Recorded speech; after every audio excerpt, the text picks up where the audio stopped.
Mesdames, Messieurs, chers amis, c'est avec plaisir que je vous retrouve pour parler des dieux de Rome, des dieux des Romains, et de faire quelques réflexions avec vous sur les théologies romaines. Il y a plus de 11 ans, lors de ma leçon inaugurale, je me demandais, au vu du morcellement qui caractérise les pouvoirs de l'empereur romain, s'il n'aurait pas existé, je cite, une impossibilité structurelle pour les Romains à concevoir un pouvoir unique, englobant et complet, tel qu'il sera plus tard accordé aux dieux des chrétiens. De même que la puissance de Jupiter, qui résultait d'une juxtaposition de pouvoirs et d'effets complémentaires, nécessitant l'intervention de partenaires divins comme Victoria, Juventas, Terminus, Fides, Vénus, Ops ou bien d'autres, la toute-puissance de l'empereur romain était conçue et conférée sous la forme d'un ensemble de pouvoirs complémentaires les uns des autres. L'exploration de la théologie implicite des Romains, qui sert à comprendre leur pratique du polythéisme, trouve en l'occurrence une alliée inattendue dans l'étude institutionnelle des débuts de l'Empire romain. Cette réflexion contient dans l'œuf le thème qui sera celui du cours de cette année et un thème que je n'ai cessé de développer dans mes recherches depuis une dizaine d'années. Tout se passe en effet comme si la multiplication presque infinie des dieux romains était seule capable de rendre compte de l'immense diversité qui marque les interventions opérées par le divin dans l'espace des affaires humaines. Il s'agit même là d'une des caractéristiques les plus marquantes de la théologie qui régit les pratiques cultuelles des Romains. Nous en avons déjà parlé à plusieurs reprises. Le cours de cette année nous donnera l'occasion d'explorer de plus près cette conception du pouvoir romain. Je vous ai déjà souvent entretenu des particularités du ritualisme romain. Après avoir parcouru Rome pour découvrir en contexte les temples et les dieux, j'ai consacré il y a 2 ans un cours entier à réagir contre une façon qui me semble inappropriée d'écrire l'histoire des religions de l'Antiquité. Le volume qui en traite vient de paraître au Seuil cet été, ce printemps. Nous avons également examiné la question passionnante touchant le culte dit des empereurs, dans le but d'éclairer un certain nombre d'autres aspects de la théologie romaine. Plus récemment, enfin, nous avons étudié le culte funéraire tel qu'il se pratique dans le monde romain occidental. En d'autres termes, un certain nombre de jalons ont été plantés, mais toujours dans une perspective qui privilégiait les rites ou bien l'historiographie de la religion romaine. Si bien qu'on est en droit de se poser la question, et les dieux dans tout cela? Que peut-on dire des dieux des Romains? Je n'essayerai pas de me dérober en objectant qu'il ne faut justement pas, dans une religion comme celle des Romains, accorder trop d'importance aux dieux. Cette façon de tout faire, commencer avec les dieux, porte effectivement en elle la marque des religions dites du livre, le judaïsme, le christianisme, l'islam. Elle est étroitement liée à la question fondamentale de la foi en l'existence d'un Dieu unique. Dans les religions autres que ces religions du livre, la question se pose différemment. Elle serait plutôt « que dois-tu faire pour telle ou telle divinité aujourd'hui, à tel endroit ?» ou bien « quelle est d'après toi la nature de telle ou telle divinité ?» Mais, je vous l'ai dit, je ne vais pas louvoyer et je vais tenter de réunir en ces 11 leçons l'essentiel de ce qu'on peut dire rapidement de la théologie romaine, des théologies romaines.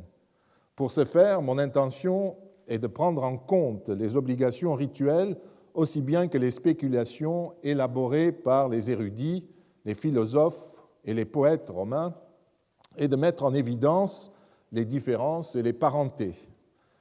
La seule question que je n'examinerai pas est celle de la conversion des Romains et des autres anciens au monothéisme, ce processus relevant, à mon avis, d'un autre problème.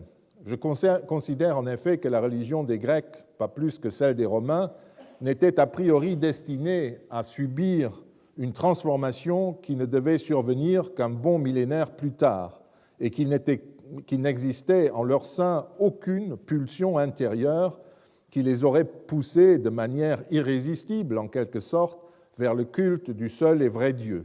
Ces religions sont nées dans des contextes que nous ignorons, bien entendu, et nous les voyons fonctionner et évoluer sous nos yeux à l'époque historique, sans jamais déceler la présence de ce dynamisme interne qui les aurait prédestinés à se fondre dans le monothéisme. Ce dernier a eu son histoire propre, et à un moment donné, les deux types de conception du divin sont entrés en contact, sans d'ailleurs que cela se transforme immédiatement la religion ancestrale des Grecs et des Romains.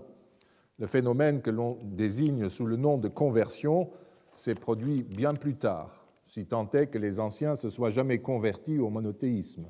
Mais c'est là une autre question qui n'est pas de mon ressort et je la laisserai à plus savants que moi sur ce sujet.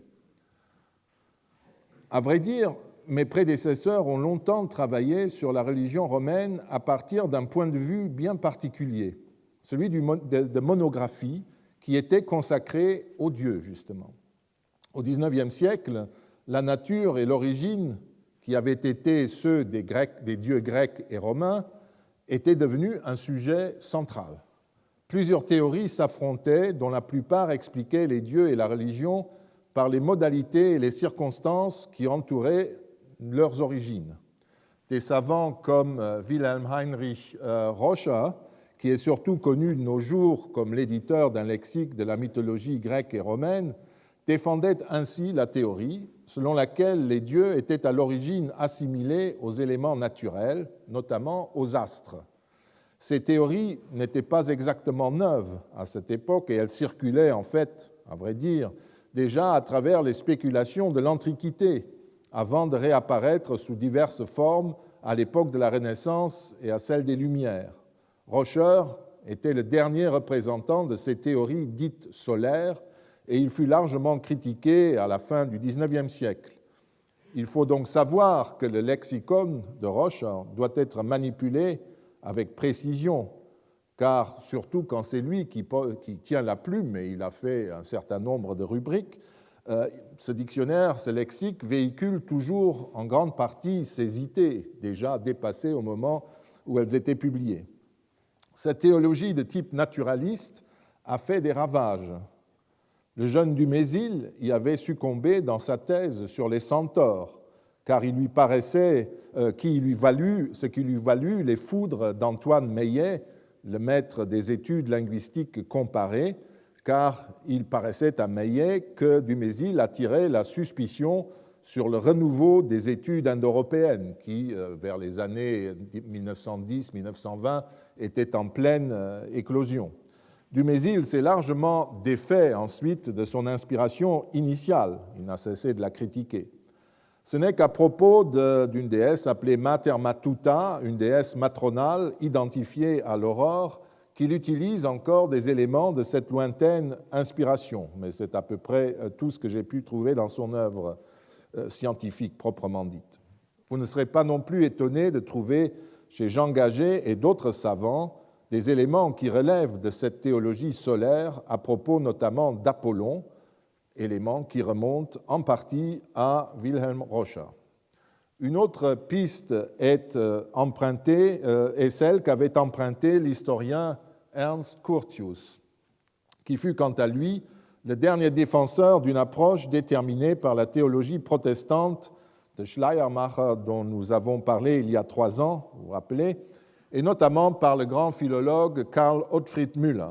Cette théorie raisonnait en termes évolutionnistes et posait à l'origine du sentiment religieux l'existence d'un sentiment universel et inné, en fait un monothéisme fondé sur le sentiment de l'absolue dépendance de l'homme à l'égard de Dieu.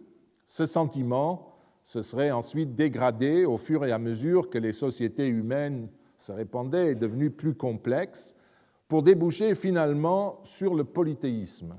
Selon cette théorie, chacun des dieux disposait de pouvoirs universels qui lui permettaient d'agir dans n'importe quelle situation, dans n'importe quel domaine.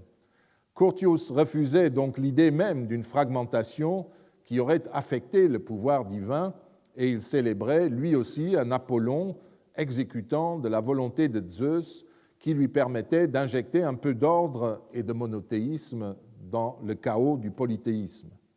En dépit des multiples critiques dont il fut l'objet, Curtius n'en a pas moins influencé encore un Ulrich von Wilamowitz-Möllendorf, dont nous reparlerons dans la suite.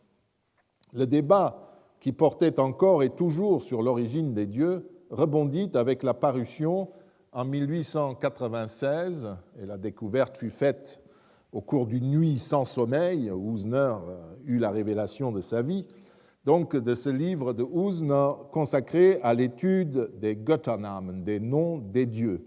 Dans ce livre, dont nous aurons également l'occasion de reparler, Usner tentait de repérer le processus selon lequel, depuis les origines, toujours les origines, s'était progressivement élaborée la conception que les humains se font des dieux.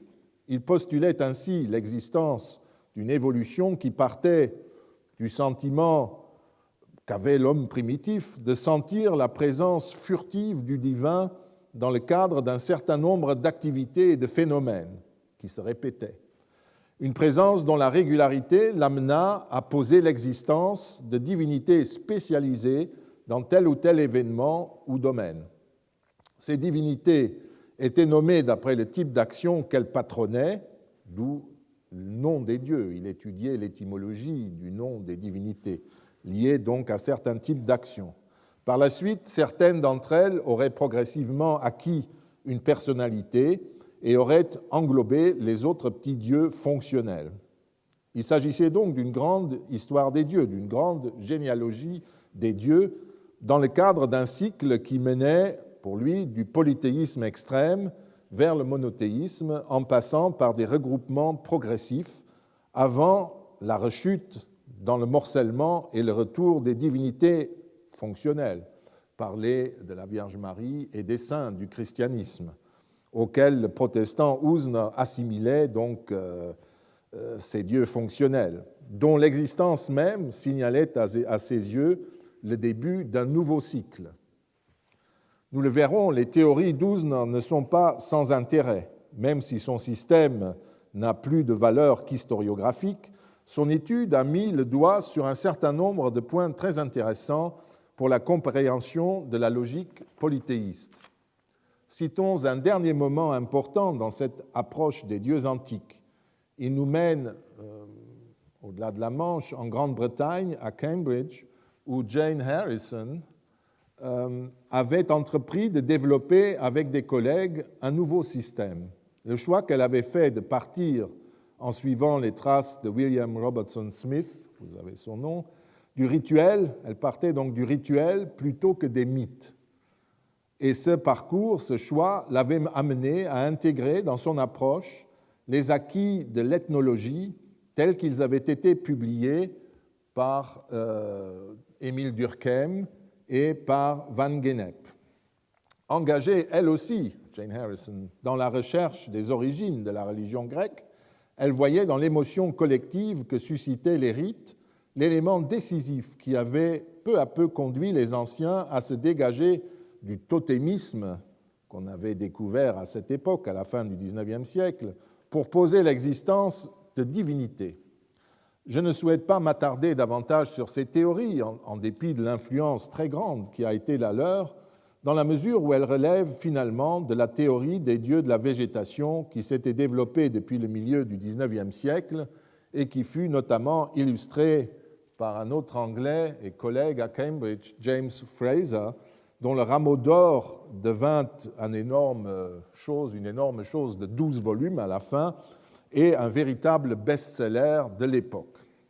On le voit, les débats sur les dieux, concernant les dieux, ont été nombreux. Monothéisme primitif, polythéisme primitif, évolution de l'un à l'autre, dans un sens ou dans le sens inverse, les savants ont presque tout essayé.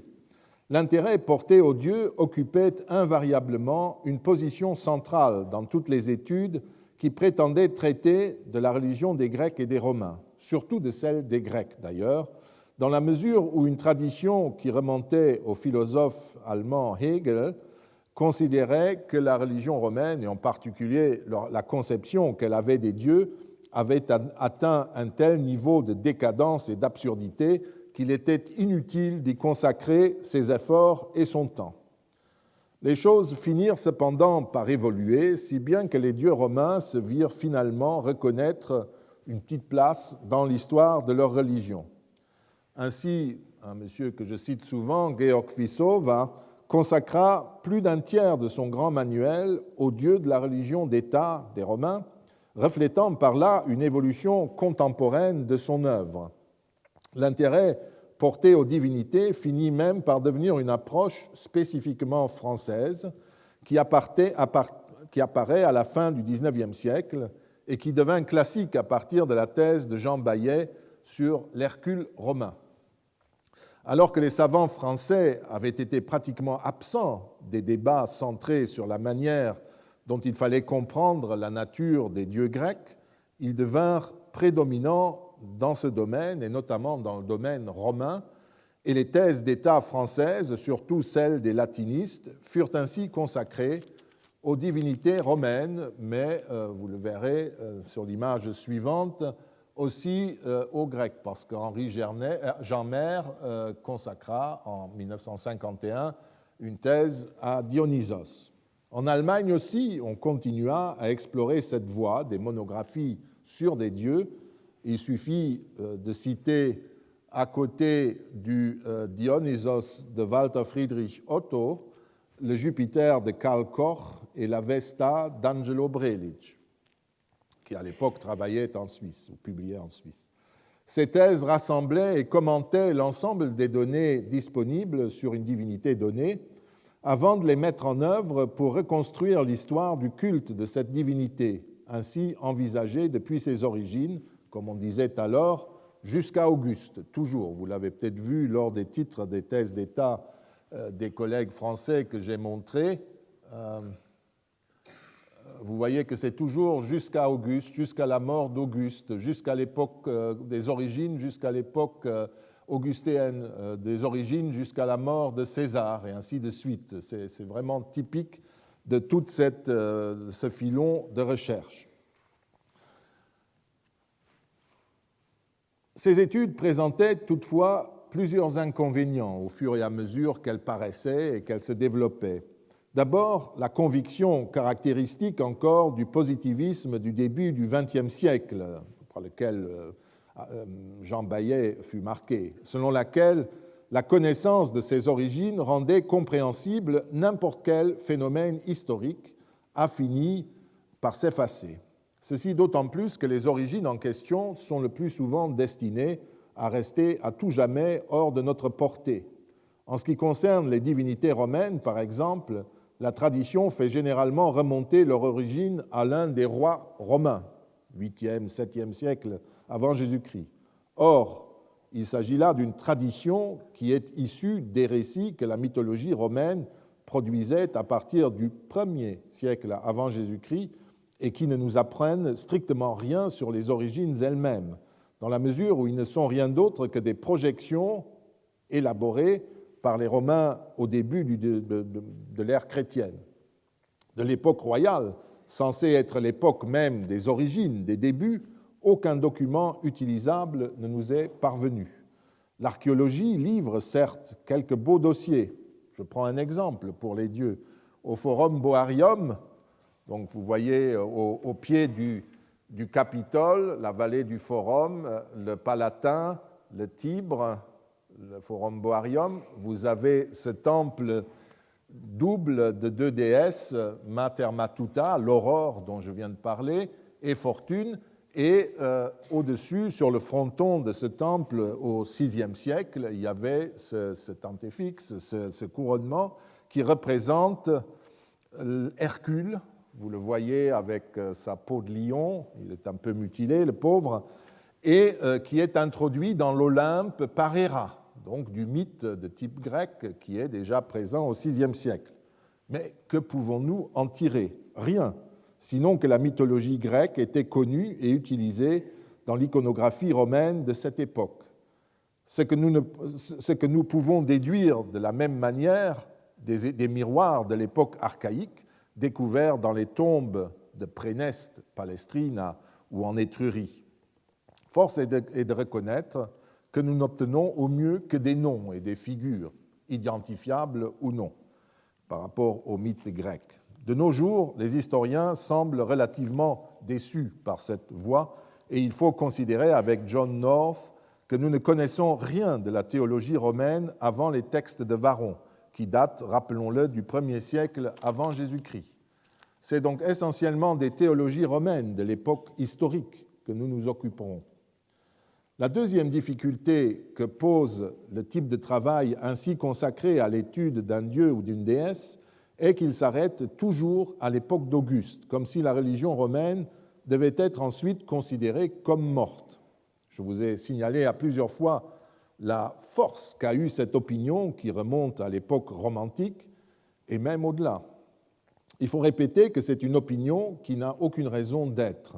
On ne voit pas pourquoi il faudrait s'interdire de travailler sur des sources plus récentes, donc postérieures au 1er siècle avant Jésus-Christ, issues de l'époque impériale, qui voit s'épanouir la grande floraison du polythéisme romain. Nos plus beaux documents sont de cette époque.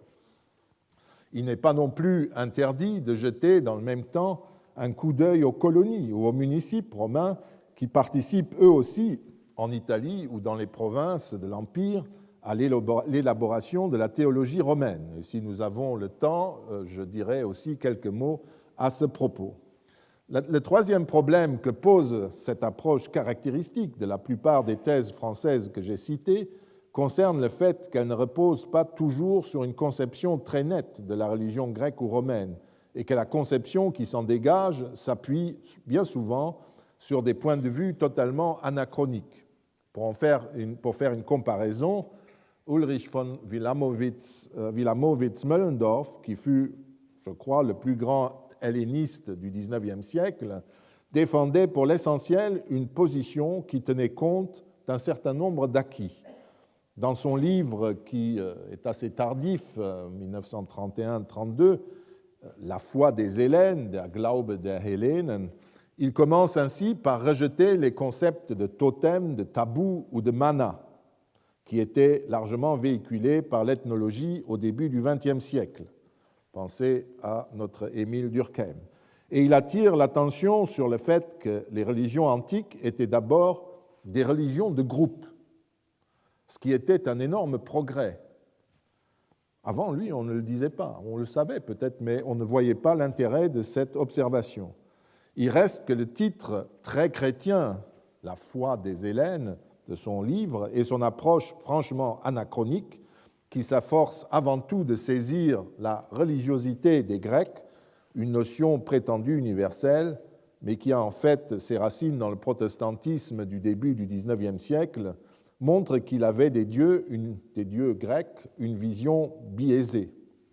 Comme nous l'avons vu en parlant il y a 3 ans du livre de Vissova, Wilamowitz ne comprenait notamment rien à la religion romaine et à son ritualisme. Et il reprochait à Vissova de prendre tout ça au sérieux, ce qui a été aussi un énorme progrès. Mais au moins, Wilamowitz avait le mérite de dire tout cela très clairement et explicitement. Une quatrième difficulté émerge de ces monographies ainsi consacrées aux dieux, liée au fait qu'elles isolent les divinités qu'elles étudient, sans avoir une vision claire de ce qu'était une divinité antique et sans tenir compte non plus, le plus souvent, des acquis décisifs fournis par les années 1920 à 1960 du XXe siècle. Il va de soi que ces monographies dont nous nous servons tous ont apporté un nombre énorme d'études philologiques de détail qui nourrissent toujours les recherches. Mais je ne parle pas de cela, je parle de leur vision globale, et c'est un groupe aussi de chercheurs qui est en cause de la divinité. C'est ainsi qu'on faisait la religion romaine ou grecque à l'époque, avant les années 50 ou 60. Le premier à avoir abordé différemment la question des dieux grecs reste Louis Gernet, qui avait lu Durkheim et avait consacré sa thèse à la naissance de la cité démocratique en Grèce à travers l'étude des procédures judiciaires, un grand livre. Son approche des dieux est tout autre. Il commence par constater que certaines divinités avaient un culte et d'autres non, que certaines possèdent une mythologie alors que d'autres n'en ont pas, que certaines bénéficient d'épithètes, d'épiclèses, que d'autres n'en possèdent pas. Ce faisant, il en arrive à parler des dieux comme d'un système de notions. Ce qui fait les dieux, c'est leur pouvoir, écrit-il. Élève de Louis Gernet, Jean-Pierre Vernant a continué sur cette voie en considérant pour la première fois le polythéisme grec comme un système qui avait une valeur en lui-même et non plus comme un agrégat tout juste bon à être opposé au monothéisme et jugé par rapport à lui. Je reviendrai souvent sur son œuvre, mais je voudrais tout de suite citer une appréciation des dieux qui est restée célèbre. Elle provient d'un exposé consacré aux aspects de la personne dans la religion grecque, qu'il avait fait en 1960 et publié dans Mythes et pensées chez les Grecs. Cet exposé définit les divinités grecques comme des puissances, peut-être sous l'influence de ses collègues africanistes de l'école pratique des hautes études où il les enseignait à l'époque. Je cite, « Les dieux helléniques sont des puissances, non des personnes. La pensée religieuse répond aux problèmes d'organisation et de classification des puissances. Elle distingue divers types de pouvoirs surnaturels avec leur dynamique propre, leur mode d'action, leurs domaines, leurs limites. Elle en envisage le jeu complexe, hiérarchie, équilibre, opposition, complémentarité. Elle ne s'interroge pas sur leur aspect personnel ou non personnel. Certes, le monde divin n'est pas composé de forces vagues et anonymes. Il fait place à des figures bien dessinées, dont chacune a son nom, son état civil, ses attributs, ses aventures caractéristiques. Mais cela ne suffit pas à le constituer en sujet singulier, en centre autonome d'existence et d'action, en unité ontologique, au sens où nous donnons au mot « personne ». Une puissance divine n'a pas réellement d'existence pour soi. Elle n'a d'être que par le réseau des relations qui l'unit au système divin dans son ensemble. Et dans ce réseau, elle n'apparaît pas nécessairement comme un sujet singulier, mais aussi bien comme un pluriel, soit pluralité indéfinie, soit multiplicité nombrée. Il convient de placer cette citation dans son contexte. Jean-Pierre Vernant l'a prononcée dans un séminaire qui était consacré à la notion de personne. Et il a utilisé la conception qu'il se faisait des dieux pour aborder un certain nombre de points concernant la représentation de la personne chez les Grecs. Il se demande notamment dans quelle mesure l'individualisation, je cite, et l'humanisation des puissances surnaturelles concernent la catégorie de la personne. Nous reviendrons au problème de l'individu et notamment au dionysisme dans la suite de ce cours. Pour l'heure, restons sur le plan des puissances divines. Celles-ci, écrit Vernant, n'ont pas d'existence pour soi, mais par le réseau de relations qui unit chacune d'elles au système divin dans son ensemble. On lui a reproché le fait que son réseau ou son système divin, comme il écrit, n'était jamais vraiment défini. Nous essayerons de voir du côté romain comment il faut le comprendre. Il traduit en fait simplement la constatation empirique que la mythologie et la religion grecque sont polythéistes et que la gestion du monde est exercée par une pluralité de divinités et non pas par un Dieu unique qui a en charge toutes les actions. Et vous verrez que c'est même plus complexe. On le voit du côté romain, c'est plutôt une puissance, mettons Jupiter, qui est un réseau de possibilités et d'interventions, et ce réseau se traduit par toute une série d'autres divinités qui sont soumises à lui, complémentaires, associées, etc. Donc c'était une notion extrêmement féconde. Très intéressantes sont de ce point de vue les quelques remarques que Vernant formule dans la foulée. Il insiste d'abord sur le fait que les divinités n'apparaissent pas nécessairement comme un sujet singulier, mais très souvent comme un pluriel. Nous aurons également l'occasion de retrouver cette question. Vernant va plus loin, en rappelant que les diverses puissances surnaturelles dont la collection forme la société divine dans son ensemble peuvent elles-mêmes être appréhendées sous la forme du singulier, ho theos, la puissance divine, le Dieu, sans qu'il s'agisse pour autant de monothéisme. Ça aussi, c'est extrêmement important. La notion de divinité s'ouvre comme un éventail et peut se refermer.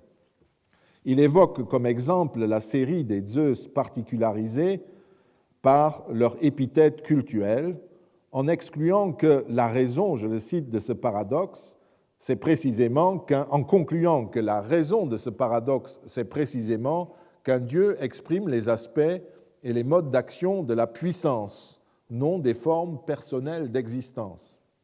Il cite à ce propos Erwin Rohde, qui avait déjà vu au début du siècle qu'il n'y avait pas d'unité de la personne divine, mais une unité de l'essence divine, de la puissance.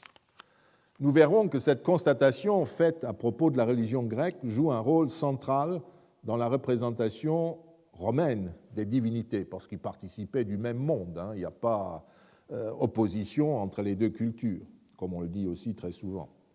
Une autre réflexion qui concerne les limites de l'anthropomorphisme des dieux mérite d'être retenue. Une puissance divine traduit toujours de façon solidaire, écrit-il, des aspects cosmiques, sociaux, humains, non encore dissociés. Pour un grec, Zeus est en rapport avec les diverses formes de la souveraineté du pouvoir sur autrui, avec certaines attitudes et comportements humains, respect des suppliants et des étrangers, contrat, serment, mariage.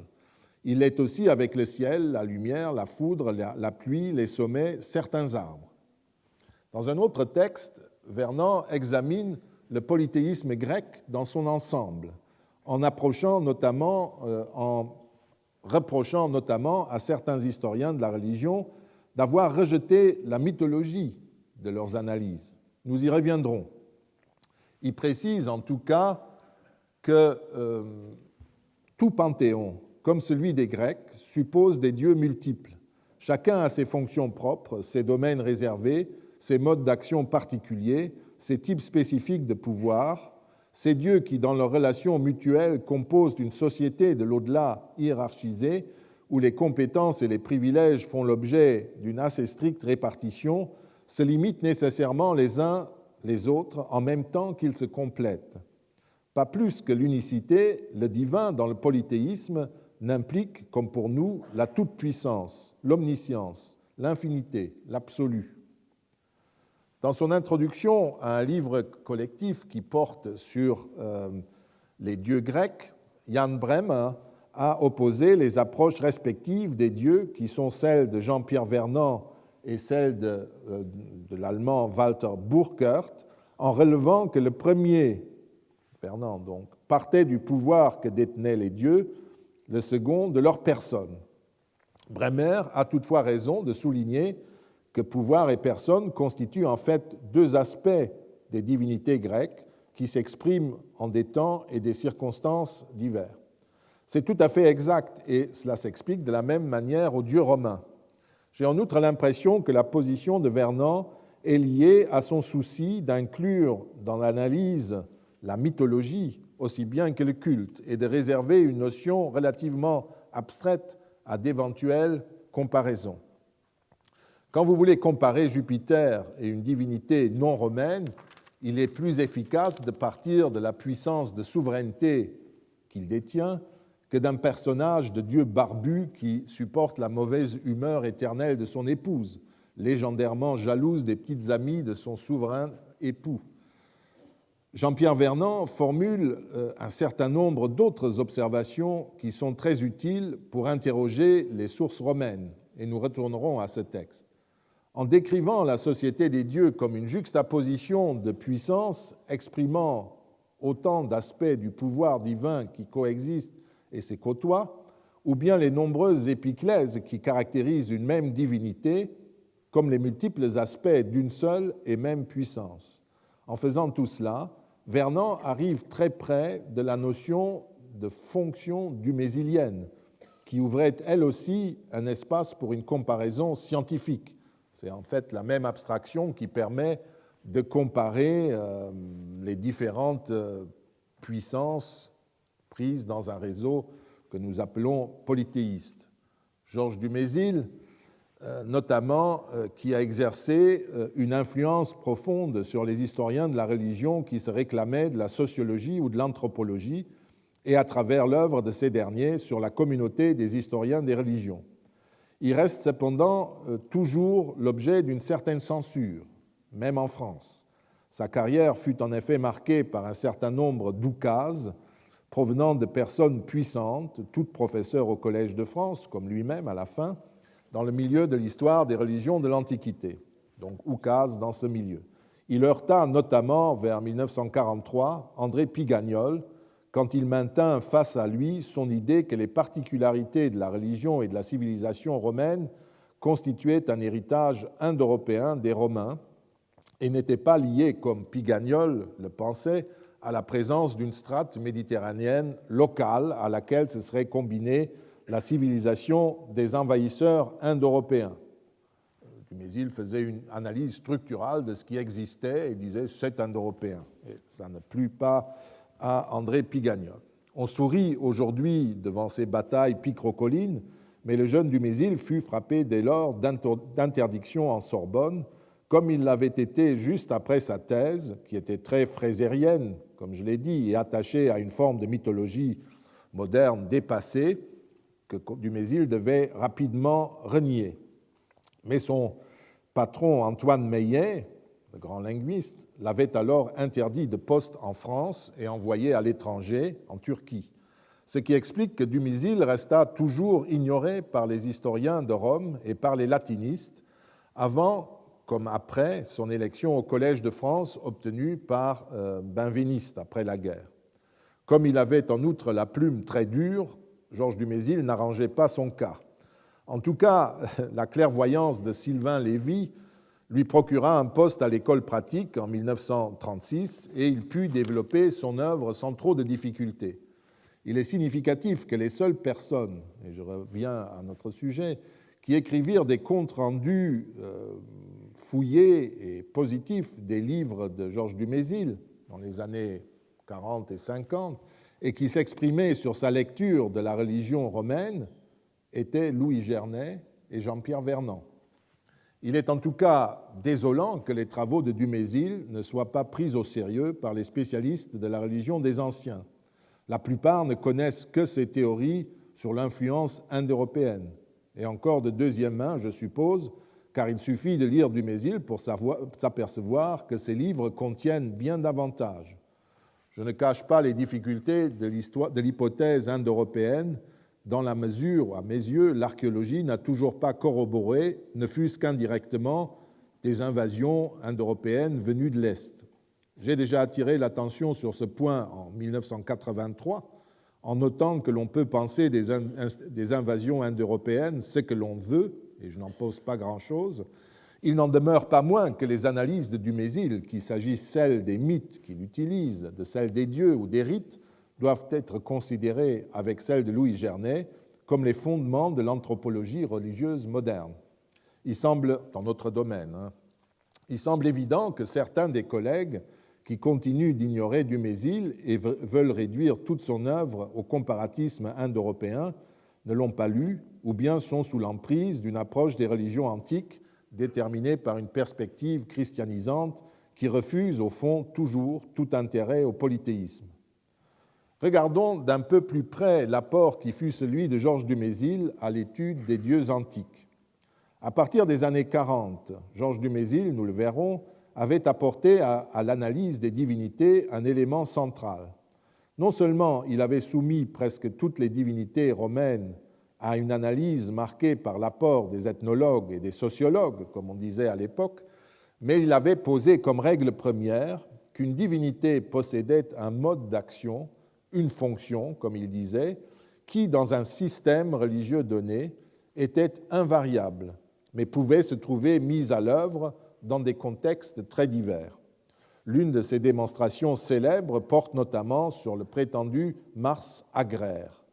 Le caractère agraire ainsi attribué au dieu Mars était dû à une analyse un peu rapide des interventions opérées par le dieu à Rome comme en Italie. Mars était à Rome fondamentalement le dieu de la guerre et de ceux qui la faisaient. Et c'est une fonction qu'il remplissait dans des contextes évidemment très divers. Face à l'ennemi, il déchaînait la violence des combattants et de la même manière, face à la maladie d'un corps, le corps d'un animal ou les moissons aussi, il montait une garde vigilante, prête à défendre les citoyens et leurs biens de toute agression visible ou invisible. Il apparaît donc que la nature de Mars a une logique profonde qui ne varie pas au gré des contextes, quand on lit les textes et les sources. C'est là le grand progrès que Georges Dumézil a fait faire à la religion des anciens, à l'étude de la religion des anciens. Une divinité romaine, italique ou grecque n'est pas une personne transcendante unique dont les formes romaines, grecques ou italiques ne seraient que des avatars. Ce serait là une vision de la divinité inspirée du christianisme, mettons, ou du monothéisme.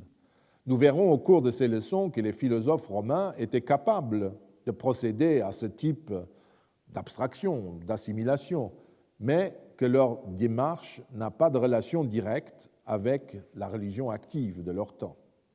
À cette difficulté s'en ajoute une autre qui a été dénoncée plus récemment par Marcel Détienne. En choisissant d'étudier une divinité prise isolément, le chercheur risque aussi de passer à côté de ce mode d'action de la divinité, car les divinités ne sont en fait jamais isolées, comme l'est le Dieu du monothéisme. Elles se trouvent toujours engagées dans des réseaux de divinités au sein desquels leur fonction prend toute leur signification. En focalisant par exemple son attention sur la seule Junon, le chercheur court le risque de négliger le contexte spatial et culturel de la Junon romaine et de construire une figure artificielle de cette déesse. Marcel Détienne va plus loin encore et met même en cause l'existence d'un mode d'action précis et fixe qui définirait chacune des divinités, dans le souci d'éviter toute détermination préconçue de la personne divine avant sa mise en relation avec d'autres divinités. Il faut à ce propos mentionner la critique formulée par Robert Parker à Oxford, qui est un des principaux historiens de la religion grecque, à l'égard de ce qu'il appelle l'application des principes du structuralisme à l'étude du polythéisme. Parker se réfère essentiellement aux travaux qui ont été réalisés entre 1960 et 1980 environ à Paris, et il cite notamment Jean-Pierre Vernant et Marcel Détienne. Sa critique est loin d'être négative, car il reconnaît que pour la première fois, une position systématique était proposée qui permettait de comprendre le polythéisme, que l'on accepte ou non cette position. Il fait notamment allusion à la notion de réseau de divinités tel que je viens de le décrire rapidement, dans lequel les divinités sont définies les unes par rapport aux autres, et de la même manière, écrit-il, que dans un jeu d'échecs, le fou est ce qu'il est par opposition au cavalier et au pion, et non pas en tant que fou. Le problème que soulève Robert Parker est celui de l'unicité qui serait à la base des interventions d'une divinité. Les grands dieux agissent en effet dans des sphères très diverses et il se demande comment unifier toutes ces activités. Il relève que la solution structuraliste, qui consiste à attribuer un mode d'action unique à chaque divinité, selon le principe que je viens de rappeler, fonctionne dans la plupart des situations, mais qu'elle revient à attribuer de façon très conservatrice aux dieux une essence et une unité qui leur étaient par ailleurs souvent refusées. En même temps, Robert Parker rappelle que la comparaison binaire des divinités, comme celle qui met en parallèle Hermès et Hestia, vous reconnaissez peut-être un article célèbre de Vernant, ou bien Athéna et Arès, n'est pas satisfaisante, car il faudrait opposer également ces divinités à toutes les autres, de manière à cerner la place exacte qu'elles occupent dans le réseau. Mais Robert Parker reconnaît que c'est une démarche qui est pratiquement irréalisable. C'est ce que je me suis dit quand je l'ai lu. Il lui semble par ailleurs que le mode d'action d'une divinité peut être dérivé de ses seules actions sans qu'il soit nécessaire de les opposer à celles d'une autre divinité. En d'autres termes, Parker considère le panthéon ainsi reconstruit par les structuralistes comme un ensemble exagérément raide et fixe, alors qu'à ses yeux, ce panthéon était susceptible d'être recréé chaque jour en fonction de certaines contraintes par les individus qui vénéraient les dieux. On peut lui objecter que le panthéon tel que Dumézil, Vernon ou Détienne le construisent n'est pas universel. L'un de ses traits majeurs est qu'il est toujours lié à un contexte précis. À Athènes, il n'est pas identique à ce qu'il est dans une autre cité, et à Rome, il n'est pas non plus le même que ce qu'il est dans telle ou telle cité d'Italie, comme Dumézil, entre autres, n'a cessé de le répéter.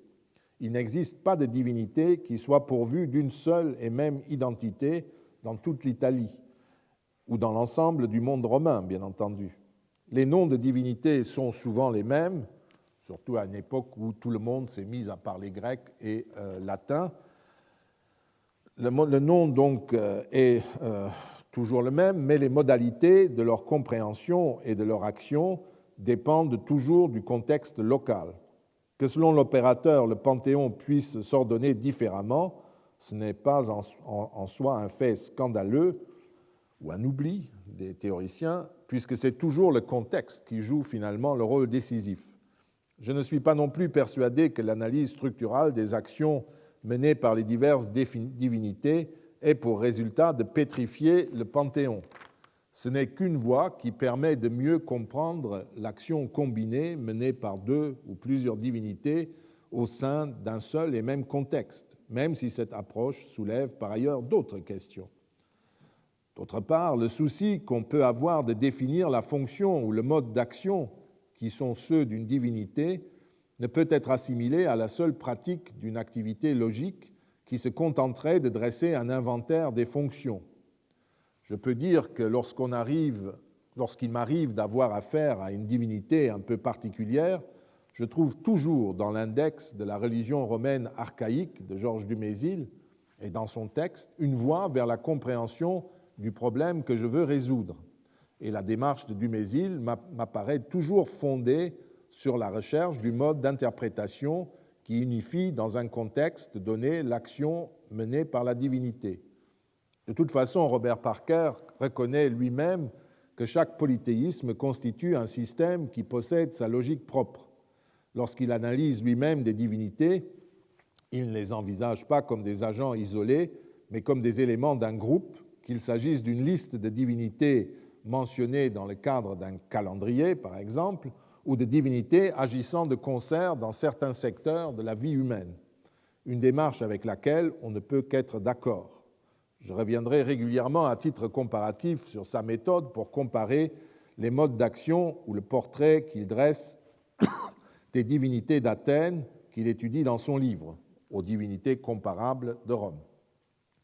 En dépit des débats et des contradictions qu'elle véhicule, ces recherches ont eu pour conséquence que le filon des monographies sur les divinités s'est progressivement épuisé. Les derniers travaux ont été menés dans le courant des années 70 et 80 sous forme de thèses ou d'articles d'encyclopédie. C'est dans une certaine mesure dommage. Nous serions heureux aujourd'hui de disposer d'un exposé précis et détaillé de l'ensemble des documents concernant par exemple Junon, Minerve ou la triade Capitoli. Quelle que soit la qualité ou la modernité de l'approche méthodologique qui fondait la plupart de ces études, ce travail reste malheureusement toujours à faire, car, vous ne serez pas étonné de me l'entendre dire, l'histoire et le renouvellement de l'approche historique ne peuvent se faire qu'à partir de l'étude des sources.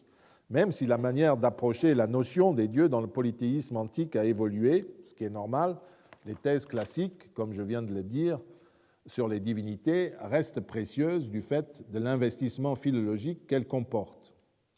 Du côté romain, mis à part quelques publications plus générales, comme par exemple la thèse de Nicole Perfili sur les Indigitamenta, ces petites divinités fonctionnelles romaines, le livre de Beatrice Litz sur la déesse du mont Eryx, ou bien la thèse de Daniele Miano sur le culte des vertus dans la Rome archaïque et médio-républicaine, tous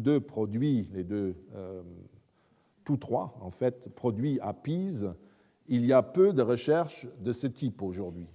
Plus conséquente est la reprise qui s'est effectuée du côté des divinités grecques, tenant compte des avancées méthodologiques survenues dans l'étude de la religion grecque, comme dans celle de la religion romaine dans les années 70-90, Vinciane Pirenne Delforge et Gabriela Pironti ont consacré des livres très novateurs à l'Aphrodite grecque et aux Aphrodites grecques. Il faut souhaiter que ce renouveau se manifeste aussi du côté romain. Il me faut, pour conclure cette introduction, consacrer un mot à une thèse récente due à Michael Lipka qui porte sur les dieux romains dans leur ensemble. Ce livre, une thèse encore, a été rédigé dans un souci de déconstruction, ou du moins il se revendique de ce courant. Il se réfère notamment à John North, dont il me paraît cependant bien mal comprendre le passage qu'il cite dans l'introduction. Ce passage, que j'ai déjà eu l'occasion de mentionner, récuse en fait tout savoir qui prétend porter sur la religion romaine antérieure à la République, donc archaïque, et non pas à la religion tout court. Je serais même personnellement encore plus dur que North et je fixerai la limite du savoir utilisable pour la religion, pour l'étude vraiment structurée de la religion, à l'époque du 5e et du 4e siècle avant Jésus-Christ. Pour la période antérieure, je considère que l'enquête ne peut utiliser que l'archéologie.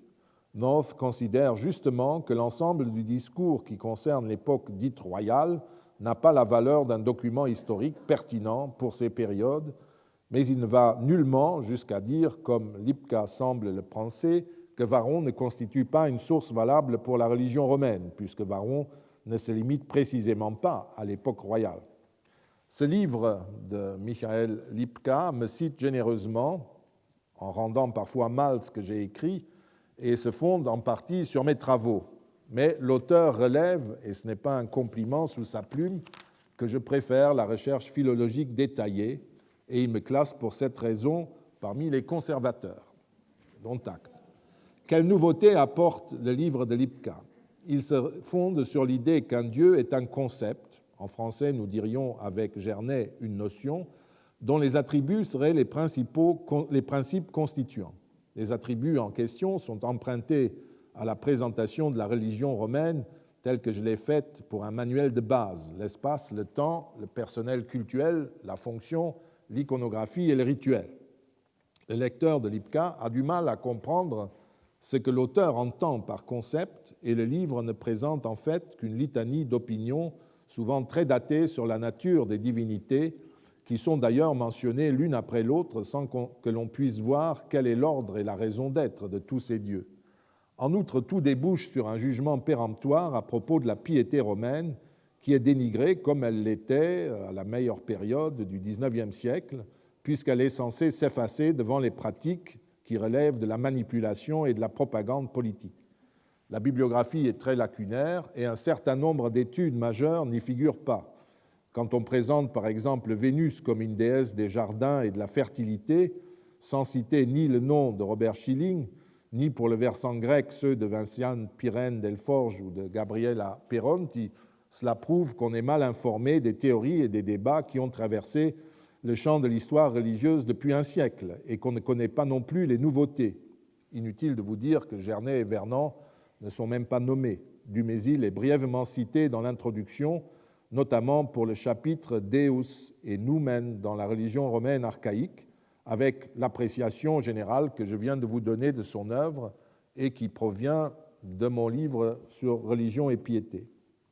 En un mot, vous l'aurez deviné, ce livre qui m'avait rempli d'espoir m'a profondément déçu. Et lorsque je le citerai dans la suite, ce sera malheureusement uniquement pour le critiquer. Ces différentes approches tracent en creux la raison d'être et l'objectif de ce cours. Je voudrais établir clairement comment nous pouvons pénétrer, en dépit ou avec notre mentalité qui a été forgée par des siècles d'enseignement monothéiste, le polythéisme romain. Et par là même, comment certaines divinités peuvent être mieux comprises aujourd'hui. Certes, j'ai rarement abordé le sujet de front et je me suis souvent contenté de l'effleurer lorsque j'avais besoin de définir le rôle, l'action et la place que remplissait une divinité dans le cadre d'un rite donné. Mais toujours, j'ai clairement indiqué d'où je venais, de chez Gernet, Dumézil, Vernant, Schilling et d'Étienne. Ces enseignements et lectures m'ont donné une opinion et une approche des dieux que je suis heureux de pouvoir expliciter ici. Vous aurez noté que dans le titre du cours, je ne parle pas de la théologie romaine, mais des théologies romaines. Je vous dois sur ce pluriel quelques mots d'explication. Si vous avez fait l'amitié de suivre quelques-uns de mes cours, vous savez que l'on ne peut difficilement parler à propos de la religion romaine d'une théologie, c'est-à-dire d'une seule et unique vérité concernant les dieux. Nous sommes dans un régime religieux qui ne connaît pas la révélation. Il faut toujours le souligner. Il n'existe pas à Rome de livre dans lequel serait transcrite la vérité, autrefois révélée par un dieu ou un prophète. Et il n'y a donc pas non plus, à propos des dieux, de discours unique et homogène. De fait, si vous parcourez les sources romaines antiques, vous découvrirez que les théories les plus diverses ont fleuri au cours des siècles.